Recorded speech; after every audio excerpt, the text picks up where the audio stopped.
Hello and welcome to Angular Essentials course, Lesson 4, Services and RX. In this lesson we will learn what is services and DI, how to use HttpClient, how to use RX. Let's look to official site for explanation. It's Angular Dev, Understanding Dependency Injection. So it's told two main roles exist in DI system: dependency consumer and dependency provider. By the way, DI means dependency injection. It is fundamental concept in DI. So when dependency is requested, the injector checks its registry to see if there is an instance of already available there. If it is not, a new instance is created and stored in the registry. What actually this means? This means we don't need to create instances or classes. Angular will create it for us. Let's do it. Let's check. We have following example. We have app component which have input text with binded in ing model directive search text. We already discussed it in the previous lessons. Also it have a frame component which binds this search text. Frame component nothing else than interpolated the search text, which is input parameter, and have list. It is just array of strings. So for now, when we enter letters here, it is interpolated into search text paragraph into frame component. For this example, we want to inject some service, for instance HttpClient service.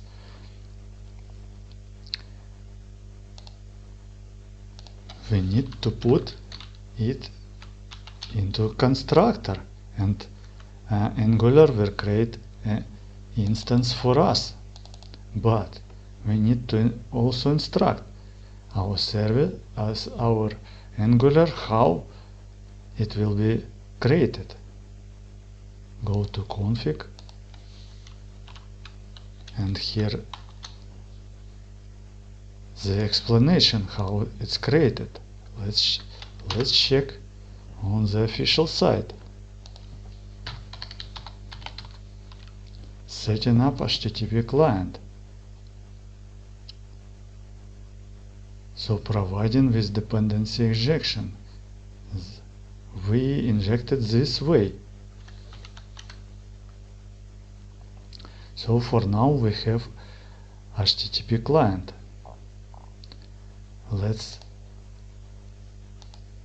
Let's make a handler on change event.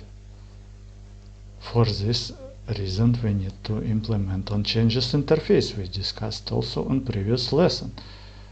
On changes interface have ng on changes method. Let's look what it have.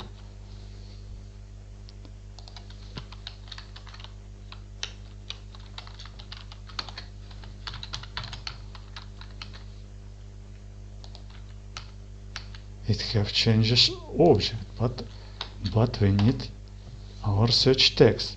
Let's assume we need to make request to site which returns us zip codes.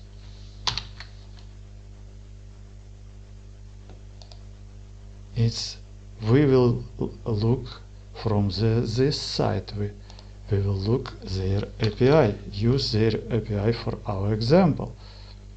Let's look how it works.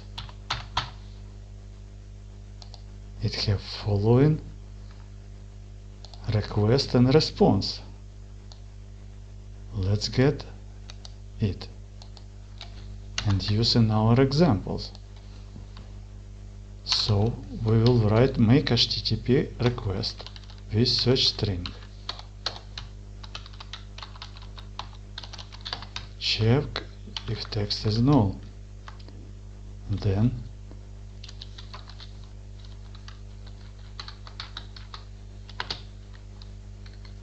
we will put this request with our parameter text.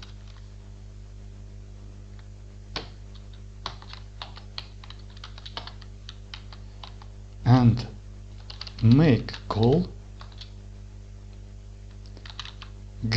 by get method here, and then subscribe to each response. Subscribe to this event. In this event, what we will do? We will take features. Let's check how it's actually called.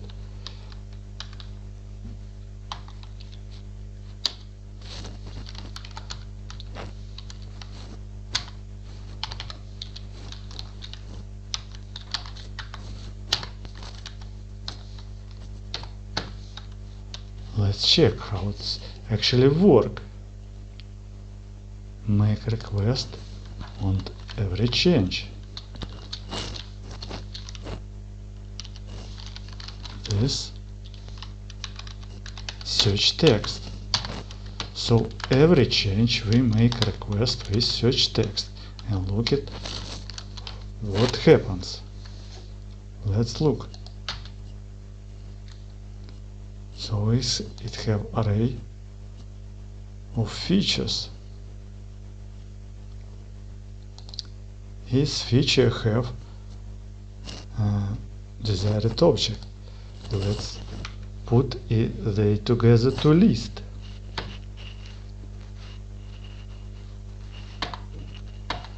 We will use flat map of features, properties, and we need only name. Let's look what we have.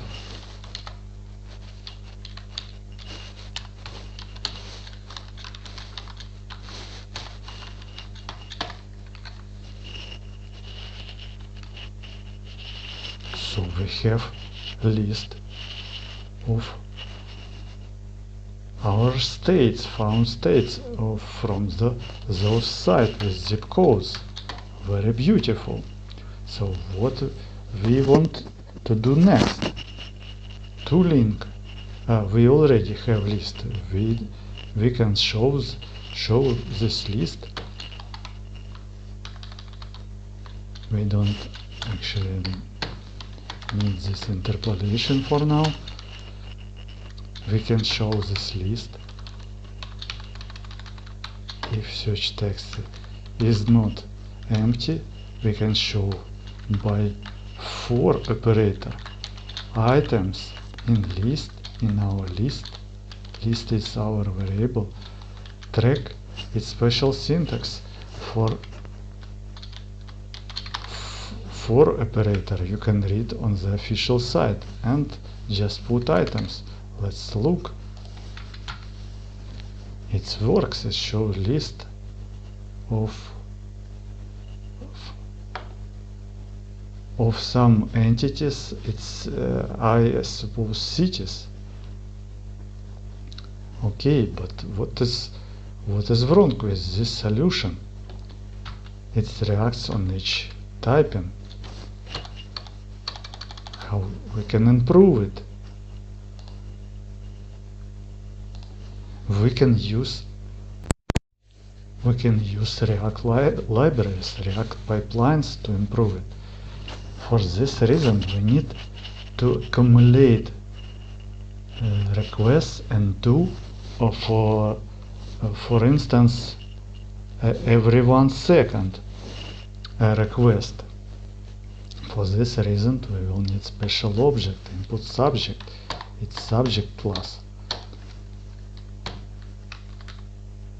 In the constructor, we define how it will react. Let's do step by step. Input subject is just observable object which reacts on every event and make HTTP request for us. So no need to make HTTP request. We just need to put value to this subject. Subject is pipeline, RX pipeline object. Okay. How about this? It works same way. Every time it's make a request, as you can see. But we can manipulate with this pipeline. We can use pipeline manipulation syntax. We can use the bounce time, wait 500 milliseconds after the last event before emitting. So we accumulate events and emit the last and distinct. Let's do step by step first. As you can see, reaction is delayed. So only last one is going to